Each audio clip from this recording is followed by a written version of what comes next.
Hey! Hey! Hey! Ho! Hey ho! Hey! Let's go. Hi!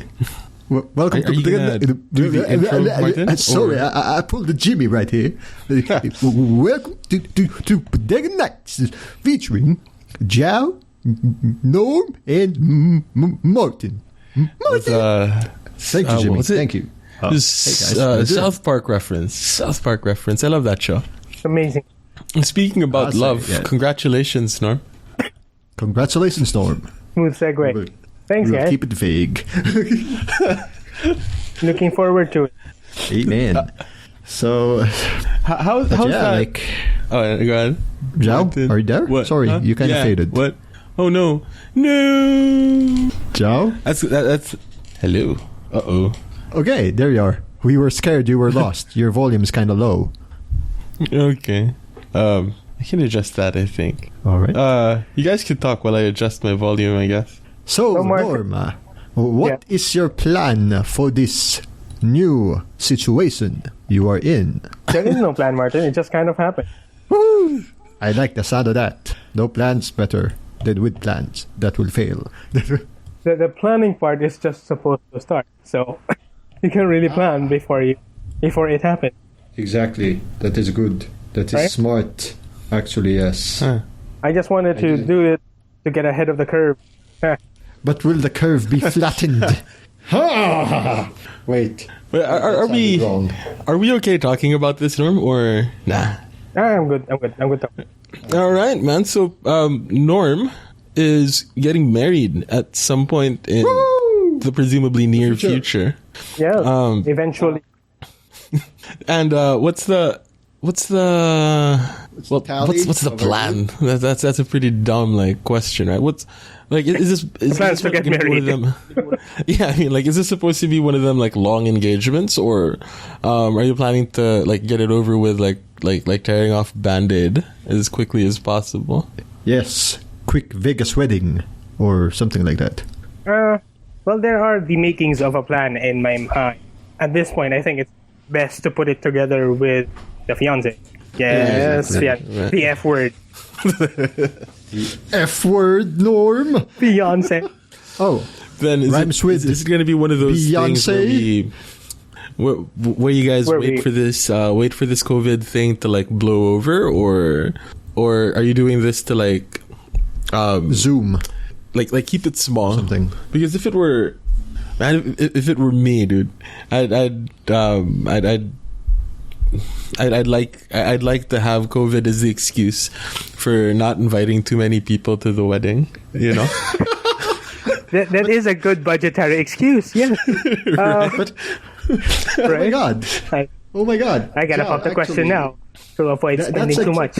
That's a good point, because a couple of my friends have had a wedding during the COVID quarantine era. Only just a handful of people, less than 10, who attended the physical wedding, and the rest were on Zoom or on Google Meet or on some streaming thing while they're watching. Yeah, so you don't have to worry about feeding people and stuff. Mm-hmm. The problem of feeding people in this COVID era, you might get COVID. Right? So I don't know. I don't know. Is that was that one of the considerations, Norm? It's one of the options, definitely. But We're going there. But at the same time, we're not kind of. Yeah. I don't think we're gonna rush it in the next 3. All right. Oh, yeah. All right. So that's Housing is another concern for COVID. Exactly. Sure, you have the ceremony, but things go back to normal. You're still living separate. Yeah. Depends, well, I guess. Because they are predicting lower consumer spending, the central bank is lowering interest rates drastically. So, encouraging people to take out loans and stuff. So if you want to take out a loan to get a place to live, it might not be a bad idea. With interest rates projected to be at around 2%, I think 2 to 3%. Holy smokes! I mean, don't quote me on those numbers, but I know that they're significantly smaller than the 6 or so % that we've had in the past couple of years. That is not bad. I know. Oh my god. So that might be a consideration, and this is sort of the son of an economist in me speaking, but the Philippines is a consumer-driven economy, and So buy. the best way to get the economy moving again is for people to spend stuff, which is why they're lowering interest rates to encourage more consumer spending. Oh yeah, I'm looking forward to even lower rates and better promos. I've heard about car promos in Cebu that are insane. Right? Like this one car company with a buy one take one. just to sort of get rid of their old stock. It's one way. Yeah. Still a good car. And what do you call it? And I'm pretty sure that like I hesitate to call it like affordable housing, but like the sort of mid-range your mid-range condo developers will probably have some pretty good deals. Yeah, and the funny part, and the funny part about housing is the high luxury areas, the high end that are actually high risk in terms of COVID infection rates. It's funny. Yeah, that's so weird. But like the exclusive villages that have high risk or the extensive lockdown. Everybody was away another country. Now they're back. They have it. Yeah. Well, there's the other theory about how the household help are the ones that right. Because like a lot of the people that live in those super exclusive villages, like they don't leave their houses, but then their driver, their like some of their household help or whatever goes out, does their daily chores for them. Does all the supermarket and whatnot. And when they come back to help clean the house, then the this is one of those cases where spreads. Yeah, that's just one of their cases where just being rich doesn't exclude you from it. You're affected one way or another. Yeah, you can't just be. It's weird. It's weird, but it's somehow a good thing. It's sort of like an equalizer in a way. In a way, yeah. So, in relation to actually being part of the planning, that's one of the things you gotta consider. Like for example, BGC is a nice place to live. Very expensive, but a nice place to live. Yeah. But there's a huge surge of cases. Yeah. Do we look for somewhere with less cases that is actually somewhat cheaper? That seems to be the option right now. I'd say Mandaluyong, but it has high cases. Well, my other theory is because the affluent can afford testing, right? Like, the affluent and the employed are the ones that can afford to drop the, 1,000 pesos or whatever that it takes to get a COVID test done. Yeah, and I've been. Let's put it this way, right? I've been gainfully employed for the past couple of months, and because I haven't been going out to eat, I mean, I had 1,000 pesos lying around, so let's get a COVID test done. Right. Yeah, that's one of the conveniences of it. Eating out is definitely more expensive, so a lot of people are supposedly saving now, but we'll see. And the people that still have an income might want to get a COVID test done, and if you can get a COVID test done, then if you have a large number of people getting COVID tests, then you're uncovering cases that otherwise wouldn't have been reported. So that could be like another factor that affects the numbers that way. Sure. Yeah, that's one way of doing it. Although we did expect the government to spearhead that project. So I'd like to posit the idea that since it's become a privatized responsibility, can we have that tax deduct? Like if I get infected by COVID, any expenses I might incur has to be a tax deductible period. Like if I incur million pesos, that I'm not paying taxes for 20 years. Whoa. Just sort of okay. Right? Because if you get a severe case, even like a week or two in ICU, that's already in the high 100,000. Exactly. No. Well, if the OFWs didn't complain so much about having to send money over for their PhilHealth, then maybe we'd have better insurance. Hey, I heard yesterday was the start of this something bill. So do we have to put a disclaimer that we are not inciting something here, Joao? This is really just guys talking. We're not really asking people to go out to the street That's true. or anything. Yeah, I mean, We're voicing our opinion. We're safe. the number We're of safe, COVID right? cases, the number of COVID cases out there mandates that you don't go out on the street. So don't go out on the streets, Amen. dude. Wear a So mask. guys, please wear a mask, social distance, and if you have to take it to the streets, social distance. I don't care what cause you're doing, social distance. Because I think there's going to be a huge spike in a certain city after last night. Miami. Oh, no. Which city are we talking about? Quezon City. Something. The riots in the U.S. are still going. Oh, yeah. Disneyland, the like, ones here are reopened, huh? Yeah, reopened. And we just hit 2 million here in Brazil, by the way. I forgot to mention that last week. Go Brasilia! Woohoo! Wait. We number 2. We number 2. Oh, by the way, have you seen my stats?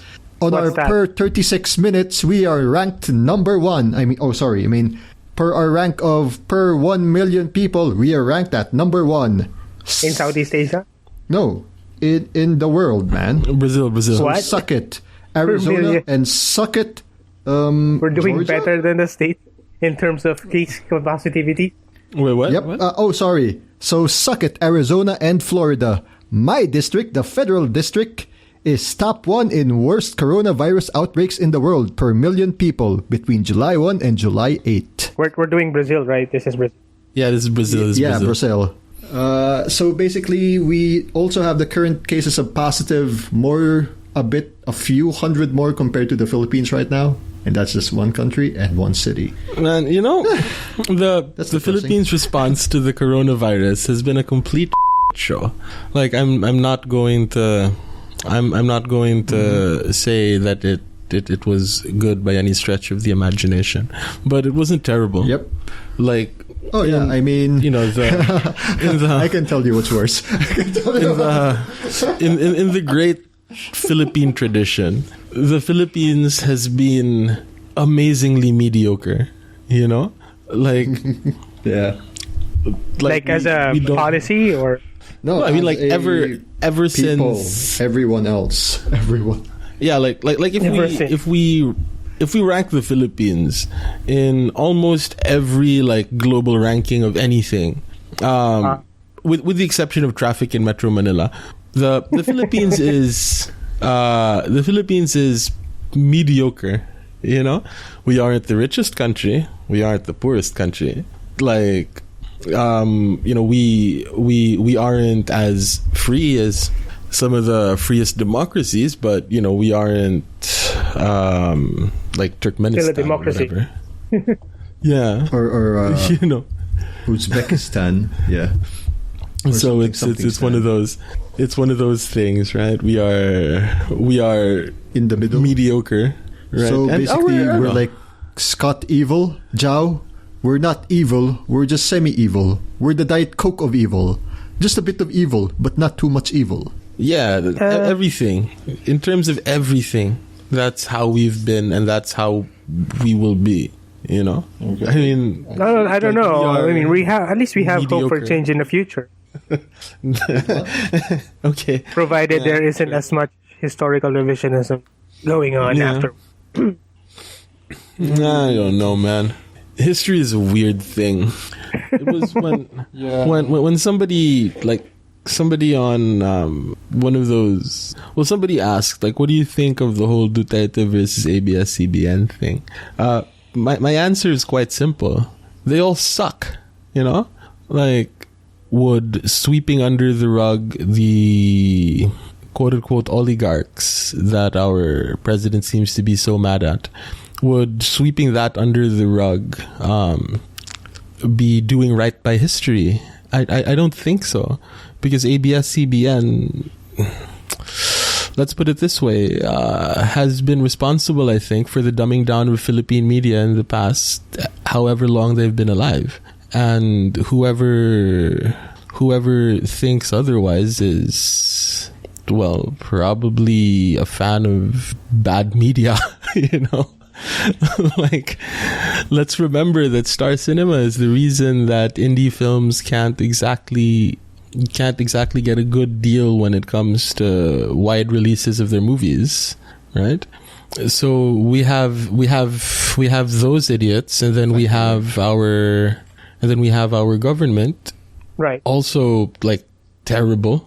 And when you have those two forces meeting each other, like, I don't want any part of that, because of the way that, like, social media works, because of the way that if you are for, like, if you're, I sound like I'm against ABS-CBN, which I am, but that doesn't mean that I am pro. But that doesn't mean I am pro our government, because our government is following along this great tradition of splendid mediocrity, and I don't think that's good either. But if I'm against ABS-CBN, all of a sudden I am pro, like, Duterte. Like, no, that. And the other way around, if you are, like, if somebody out there is anti-Duterte, that doesn't mean that they're pro ABS-CBN. That. Have you seen their noontime shows? That's single-handedly keeping our population dumb. Exactly. But their counters like, oh, well, think of the 11 to 20,000 people who lost their jobs for this, who will be losing their jobs in the coming weeks. And I'm like, But now you see social media, Joao, they'll blame it on the government. Of course. Oh, yeah, because the government sucks. They're not the bad guys, Joao. ABS-CBN's not the bad guy here. You know who the bad guy is? It's the one that shut them down. So, Juan de la Cruz, who's working at this station, is gonna lose his money. He's gonna lose his livelihood. Not thanks to the Lopezes, not thanks to the new guy Katigbak, but to this guy. To this guy named Duterte, because his feelings got hurt. Because he said he vowed this, like, last year. And now, apparently, the renewal is now cancelled. Now they're shutting down slowly. I guess we could boil it down to it. It's really not a black and white issue. It's not even just a gray. It's definitely multiple layers of issue. I know. That just compounded over time.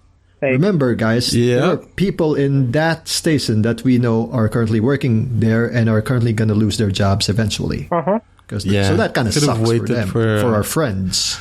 Yeah, they could have waited for the pandemic to, like, blow over, but then at the same time, it's so weird, because people seem to forget that the reason that Marcos was so popular is because of this quote unquote oligarchy. Marcos comes in, overthrows the oligarchy, replaces it with his own oligarchy, which was terrible. And then after the Marcos oligarchy was overthrown, the old oligarchy comes back in, and we're back at, like, square zero, and now our president wants to do the same thing, and if he had learned from history, it's not going to work. Or maybe he did learn from.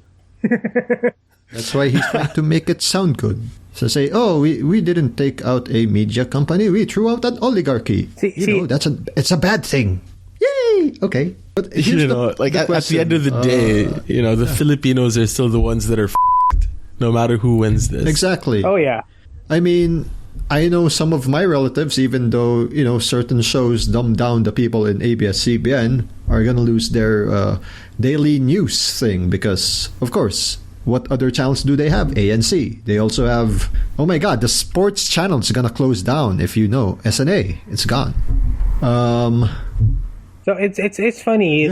It's funny. I feel like the most damning quote I've heard so far during the pandemic is that, or was it the president said that he didn't have to declare martial law? Like, it speaks on so many levels. So it can be worse. Yeah. So things can get worse. Like, he was able to get his way not without declaring. He was able to get his special powers without even declaring. That was a damning quote for me. From here on out, it's damage control, guy. Matt, that's a bit scary. Here's my take on it, right? Here's my take on it. If the president can dismantle a major oligarchy that can dismantle an oligarchy that has been around for decades, half a year, half a century. that has played a lot of kingmaker roles. Probably in the past even few before decades that, as well. man. Probably for the better part of a century or something. If we can dismantle that oligarchy, good on him. Amazing. You are solving a big problem of Philippine wealth inequality. But if you replace it with your own oligarchy, then, you know. All right, so tinfoil hat. The system is broken, and nobody wants to fix it because they want to be on top of that system, which is broken, so that they can manipulate it to their full, influence. That's tinfoil hat. If anybody really wants to fix, then they're gonna have to fix it by sacrificing any long-term benefit to themselves, right? Yeah. And it seems like none of our current leaders are prepared to do that. Yeah. So far. But we're not there yet. That's my take on it, man. Scary, if the president can dismantle the old oligarchy, amazing. But if he replaces it with his own, him. Yeah, it's the same thing. Well, Joao, he only took out one, and the rest of the oligarchs are his friends, if you don't realize it. It didn't even take, if you think about it, it didn't even take like 3 generations. It was just like 2 generations. History repeats itself, sort of. Yep. It's like a cycle. Yeah, but then, that's sort of the thing, though, right?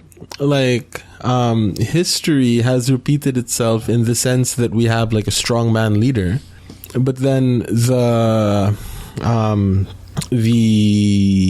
rise, I think, of a strongman leader was indicative of a failure in the period after the strongman leader to learn from the history before the previous strongman leader, if you get what I mean.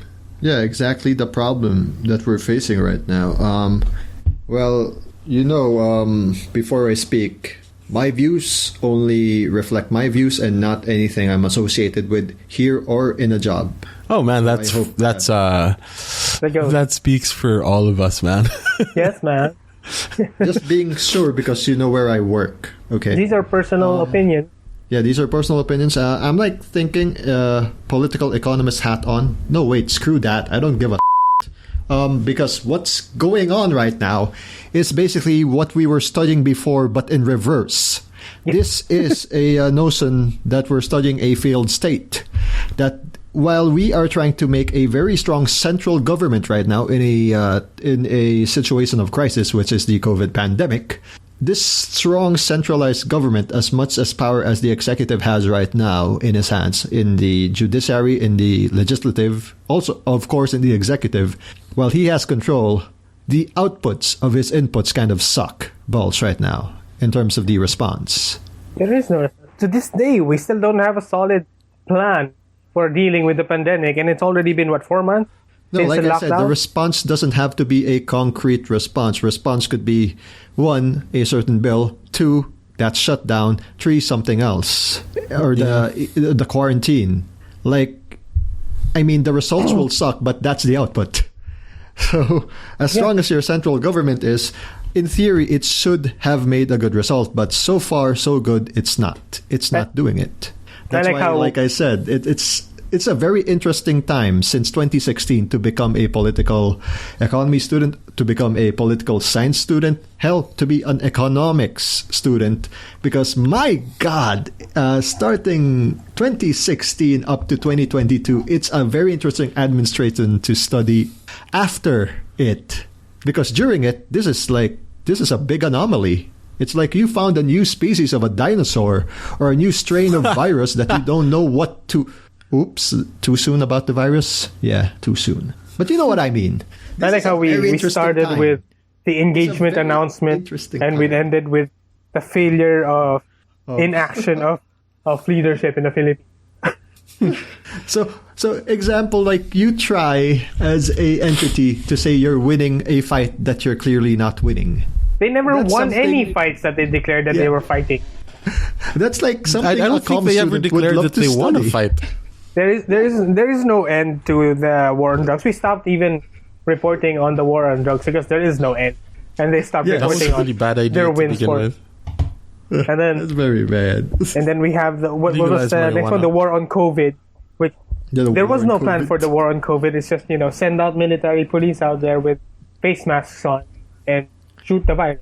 And now we have the war on terror. It kind of worked in Resident Evil, man. Look how many things they all kind of died, but look how many things died. Exactly.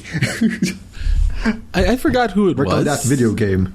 It's like we declaring wars on things that are hard to quantify. Stuff. Yep. I can't remember who it was. That's why I love qualitative studies compared to quantitative. Somebody mentioned that it is the only... Yeah. It is the way to resonate with Filipinos. To talk about war. Like the war on this, the war on that, right? Because of the way that we're taught history. All of our... You mean the keyword is war? Or fight? No, I mean like... Yeah, if you look at everything that we glorify in our history, it is all somebody fighting something. Diba?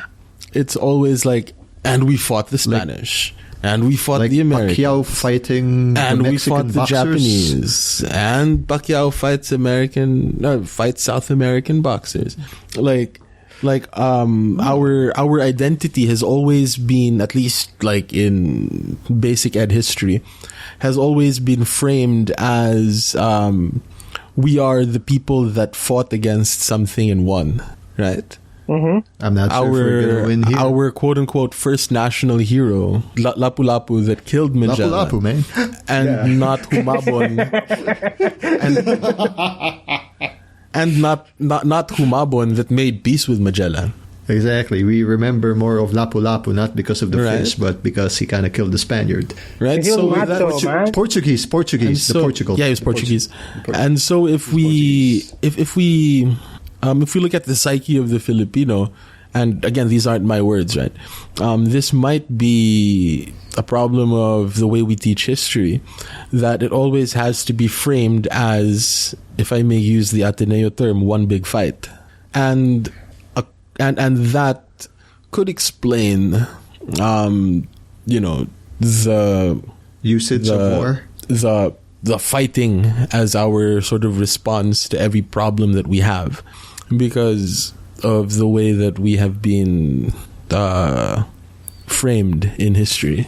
Okay, so from the historical standpoint, that's the key word. That's an interesting thought. I'm not a marketing guy, but Norm, like, what's your take on the keyword using war or fight and how it incites the population? Because I want to hear your thought on that. Yeah. That's like marketing, communications. It shouldn't have to.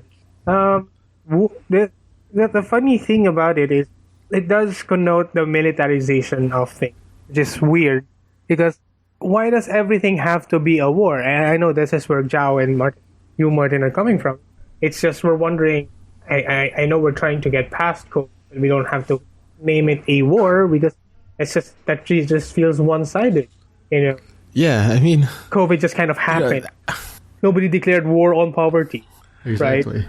I've always been a proponent of we have Rizal. A war on I think we did. There was. It's got to be a war on everything. Yeah, this is something that we also got from the Americans. The Americans are fans of wars on stuff. We're fans of declaring war. That's what we are. We don't actually take action towards it.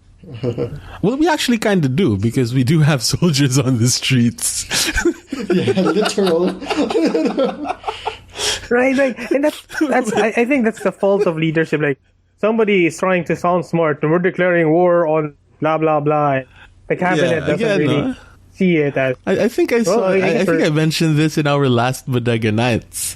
One of the problems of the Philippines is that we're pretending to be the United States, and this whole warlike attitude might also be something that we inherited from the U.S., right? Like the war on drugs was like something that happened in the 80s, The war on terror was George Bush's thing, right? Yeah. And it seems like Iraqistan. We're trying to set a world record for wars declared in one president. Yeah. and it seems like Donald Trump's response has also been very militaristic, right? Like, I mean, not his response to COVID, but like the way he is deploying his police, you know. And the funny thing about the U.S. is that their police is just as armed as our armed forces. Because our armed forces kind of suck, right? You do know, there's one state, there was a Chaz that happened, a free zone, and there was a lot of looting, robbing, pillaging. So a police-free state didn't actually turn out as fine as they thought it would, because there will be warlords. Same thing that happened 11 years ago somewhere in Maguindanao, if you remember that massacre. Wasn't it because of a warlord? I can't imagine why anybody would think that a complete lack of police would be to police brutality. That was never the issue. The issue was the people who were assigned to become the police were very violent and very racist. Yes, because they thought defunding the police meant no more police here. Right, and that they couldn't be held accountable for any of their acts.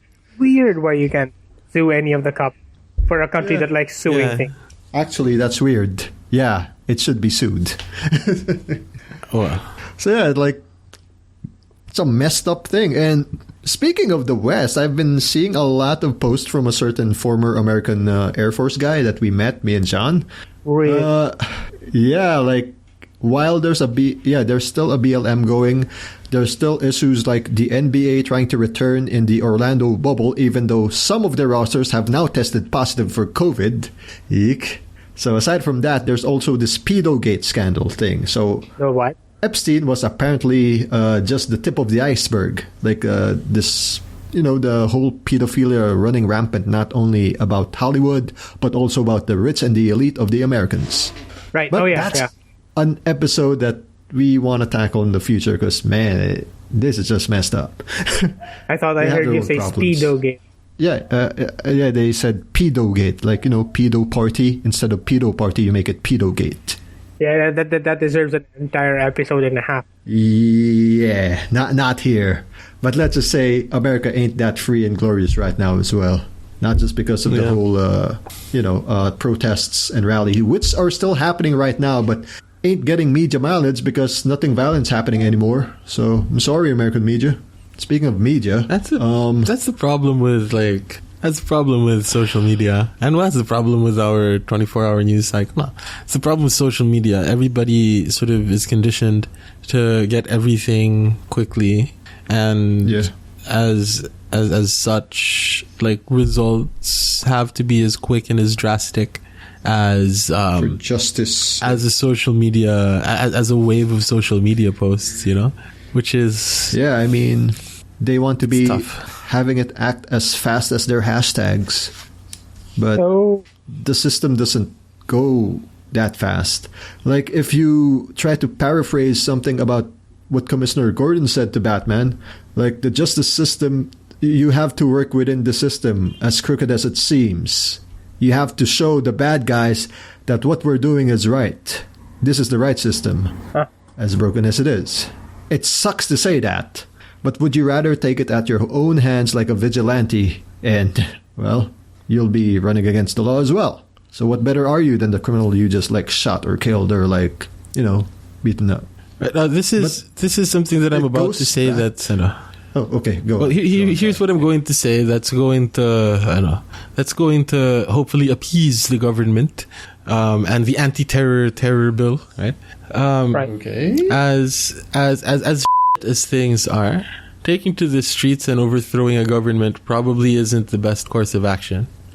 Especially where we don't have a freaking cure for COVID. Right? Because whoever replaces the government that we overthrow is probably going to be just as bad, if not worse. Actually, yeah. You can say oust. That's always whoever. That's always the big issue there, Yeah, that's the problem. It's so easy to say we want this guy out. And some people say, so who are you going to replace? Hey, have you read the 1987 Constitution? So if your head of state leaves, who's the next in line? That's who's going to replace that. I was a big fan of her husband. Stupid question. I was a big fan of her husband. Didn't he go to our school? before he died. He was I remember he visited. Yeah, he was a great guy, man. But Yeah, he's a great guy. It's that's the thing. That's the problem. We overthrow the government. Joao, what do we replace it with? 10 years ago, that guy was done dirty by the previous administration. So it's kind of funny how, you know who is in that side right now. People seem to forget that. Yeah. People seem to, I don't know, man, conveniently forget a certain senator who also passed away, and they compare to a current senator who uses a certain Bureau of Investigation for 6 people on the internet as a crybaby. Wasn't that the same dead senator that kicked out a couple of people who were just staring at her while she was doing a speech during the impeachment trial? Isn't that also a crybaby-itis thing? Yeah, y'all know it perfect, man. Your example ain't perfect, social media. Yeah. So that really is the problem with social media. It's like the response has to be quick. It has to be monolithic. Monolithic? I'm not sure that's the right word. Yeah. But responses have to immediate. be quick and simple. Not that, but it's got to be tremendously one-sided, right? Yeah. Like somebody has to win, somebody has to lose. When what we should be aiming for is that everybody wins, right? Yes. But the way that we are conditioned in social media, right? The way we're conditioned in social media is that somebody has to win and somebody has to lose. So putting it in those terms, I would like to once again posit that this ought to be ABS-CBN / Duterte. So the people with power versus the Filipino people, right? Because at the end of the day, whatever they do, we, the Filipino people, lose. If you wanna frame it like that, Actually, yeah. It's like a Chris Aquino it's a scandal that seems to be distracting everyone for as a distraction while we're having a pandemic. The pandemic's still happening, guys. I think we can all agree that everything that's been happening so far should not be the thing that's been happening during a pandemic. Yeah. Here's the weird part. People are going to the streets now doing a rally. Last month, 2 months ago, May 1, certain people still did a rally, but online, through Zoom. You can do that too. Social distancing can still work. Cool. You can still make some noise online, like what you guys do in social media. You don't have to take it to the streets. Especially right now, just because there's a GCQ, ECQ. You guys still know COVID's still alive and real. The stats are piling up. We're not telling you to not demonstrate. We're not telling you to go against the government. We're telling you to just, stay at home. You do your thing. You make your voice heard. Because the virus is out there, man. The virus is still out there. That's all I'm saying. Okay, I'm good. What'd you say? Sorry. In Manila, I'm not sure. I'm not sure what Manila is. I know anymore, but it's cool. No, Metro Manila, so the lockdowns or the lockdown level or whatever it's called allows for limited mass gatherings in universities, right? Mm-hmm. Yeah, but that was Joao, going back to your have and have-nots, you notice there were no cops there to stop the mass gathering, even though it's clearly not social distanced and clearly a lot of people in that certain media outlet. Not the one in, I don't know. QC. I don't know. So, I think you got it. You hit it right in the head. So, if you were a student protester who did had social distancing somewhere in a school institution in Cebu, and y'all still got arrested. But if you are protesting for that company, you're scot-free. No cops are going to break it up. Yeah, that was crazy, huh? That's favoritism, crazy. Right? Sorry, that's crazy. Favoritism. Thank you for pointing that out, Joao. Those rallies in UP Cebu, though, that was pretty cool.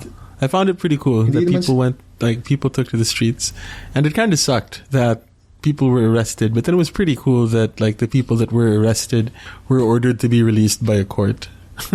Actually, that was good. They got released immediately. Same thing that happened actually last month, June, the Pride Parade. Certain people did take it to the streets, got arrested, but they actually got out, thankfully. But again, we're going back to that demonstration 2 nights ago. No offense to them. Actually, all more power to them. But, mahahawa kayo. Paano pag may isang asymptomatic dyan? So, sinong bibintangin nyo? Yung gobyerno? O kayo? All for a good cause. But, wag kayo mang COVID dyan. Sorry, pag tatagalog na ako, pero nakakapikon eh. Gusto mo you want to support, but the guy you're supporting is trying to run himself over the tracks. So if it's not going to be the government shooting you with bullets, it's going to be COVID. So you just want to be this is why, in my entire life, I have not heard Martin break character till today. Living alone and not hanging out with y'all kind of did that. So whoever is so pro of that media or pro government, at me, block me, whatever, I don't care. It's not like I'm living this long anyway, so go ahead, guys. To those listening, come on, man. Suck it. Come on. But again, I'm so I stand with those Norm guys. Is getting married. Again. I'm so happy that Norm is getting married, dude. Actually, me too. That's the best news in this episode. That's one of the bright spots in my life right now. You know? Me too, man. Like one of my closest friends in the world is going to spend the rest of his life with the love of his life is something that makes me so happy. I mean, that's something good. But to clarify, I am not anti, that media company. I'm just saying there are better ways to mass gather that's not in person and not kumpul. Even though you got your masks, you forgot the social distancing part. That's true. We should all remember that, the virus is still out there, guys. Yeah, and I hope our friends are smart enough to have been there and still social distanced and were not near the stage. Because that would be dumb. Y'all were... By the way, Norm, how's the process of getting a marriage license these days? Oh, yeah. How's that going to happen? Like online? I don't know. Or do you have to show up at the... I imagine it's going to be a huge hassle because not all of the services are online for the government. Yeah. We might have to go to City Hall. Ooh. Are you gonna have like a religious ceremony, or is this going to be like purely civil? Well, the goal is a religious ceremony, the whole shebang. Okay. But we'll see about then. Yeah, that's a twofer. Because like you can have it purely civil, but then if you have I think if my knowledge of family law is still like intact, if you have a religious ceremony, it comes with the civil part as well, something like that. Oh yeah. So like it can't be. It's not a buy one take. It's a buy one take one deal. Yeah. Like a car. And there's so much more value because you also get like the parents happy. Oh yeah, yeah. Everybody's happy. It's like a graduation ceremony. It's about you guys, but it's also about everybody attending, witnessing you guys. There was I forgot who it was though. Like somebody told me that like when you get married, remember to have a reception because the point of the reception is to make everybody else happy. That way they give you stuff to recoup like what you spent. Okay, so with that in mind, what is the plan? Let's like we have a private ceremony and then a very public reception. Yes, on Zoom, live on Zoom. Radio we're gonna have like the wedding. We're gonna have like tiny packages of food sent out to people on Twitch, man, on Twitch, and they can give like donations. Yeah. We're gonna make a couple's PayPal account. And if you did that, I'd drop some money there. I'd be like, here you go. This is a novel idea. Like, what's OnlyFans? What's it? Stream. Sorry, a PayPal. Ko-fi? Or something else? Is it a Twitch? That'd be really funny, right? Like your reception is like Twitch streamed or something. We're gonna host a webinar. Or everybody show up on like Second Life or whatever. There's gonna be a virtual tour of Animal Crossing or something. Give everybody like digital corn or whatever. Oh my god! Be careful not to accidentally sell it. What a way. The things we do because of COVID. One of my what's it? One of the co-hosts of the Class Record actually got married recently, and the wedding was. So how did they do it? How did he do it? They had like 10 people there, and the rest of us were watching on Zoom. I imagine this is where the same day edits would come in. Like, all right, here's we had a wedding. If you'd like to see it, you have to sign in and give a donation or something. And then you watch the production like a movie. Bro, that's so cool. That's so cool, man. That's so cool. You should do that, dude. Then if you'd like to add more, you can be part of a Q&A after. Man. Like a Reddit AMA or something. Right. Yeah. Ask me anything. A cash grab. Cha-ching! What it is? That'd be really interesting though, like to have a reception like that, right? Mm-hmm. Yeah. Gonna have to figure it out. Like, we have lots of people in different regions. How do we say send the same amount of food to everyone? grab food. Grab food. There's a Jollibee everywhere. We're saying, Yeah. That's amazing. I gotta run this by her first. Parents are probably gonna laugh it off like we are not sending Jollibee to everyone. So your titas. Jollibee is not gonna be a reception. Or it could be only the people in Manila, right? Only the people in Manila. Yeah. Get a catering service and then like get like Lala Move or whatever it is to pick up food and deliver it to the different houses. Right. We could do that. Yeah. Something to look forward to. Nothing. We're not rushing anything, but yeah. Speaking of rush, man, what a rush it has been. Like, God, from Feb to now, all these things. Yeah, the rush of the spike of numbers. And here I am, Joao. I have to update you. I have yet to find the goat head. It's social distancing, Martin. It's. I know. It's isolating somewhere. 14 days, so in the mountain. I might try to use telekinesis or mind bullets or something that Tenacious D told us in the song Wonder Boy. The goat heads aren't available through Grab food there, or No, but there are like weird foods such as ponzu queso. Oh wait, that's kind of cool food.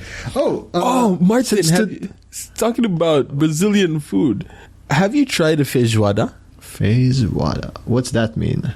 It's like a bean dish. Oh, there's a lot of bean dishes here. Is it like something with beans and then there's like some cheese, some sausage thingy, something? I think I might keep getting that sometimes, like alongside with my food.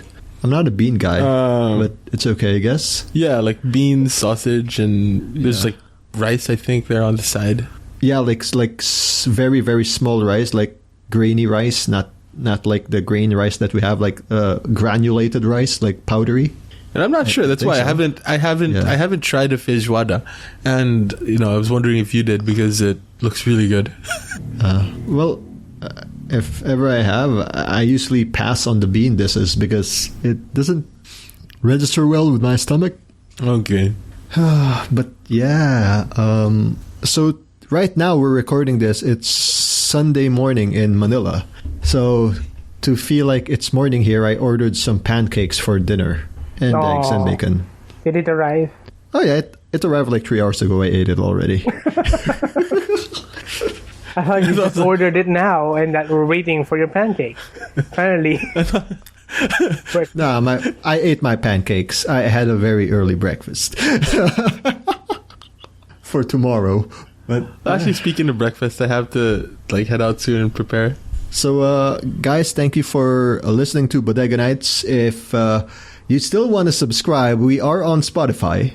Please don't forget to Patreon, and Oh, yes, that's right. Please help this site unstuck by being a monthly patron, or if you want to kick me out as a very angry host, that's patreon.com/channel14. Through your funds. And if we can hit the $10 per month fund, I'd gladly get my face out of here. If you guys don't like that. Listening. I guess we're never gonna get that $10 a month fund. But if we get $10 a month, now we'll start putting video. Ooh. Oh yeah, video, baby. Yeah, you can find us on YouTube. If we hit that $10 a month, it's YouTube.com. Just search Channel 14. Yeah, Channel 14. I'm starting TV. I'm starting to post stuff on YouTube again, like these Bodega Nights episodes. Not this episode, please, or the last 5 ones, where there's Angry Martin everywhere. We're gonna have to block it out. Angry Martin alert. Yeah, Angry Martin alert. Gotta bleep it out. And we're gonna have a section. Right. And check out Third World Gaming featuring Critical Index. It's a really good show. Yeah. The last few episodes we have reached episode 69. Nice. So we had the Naughty Boys. Last episode we had Mr. Stancy of the radio show from Wave 89.1 and PWR, and obviously, this is dropping before Saturday, right? So it's just going to be me and Charles. It's just going to be a catch-up, me and my other co-host of that show. So it's going to be good. It's going to be okay, I guess. And maybe also check out our favorite show, Radio Norm. 6 seasons and a spoken word tour.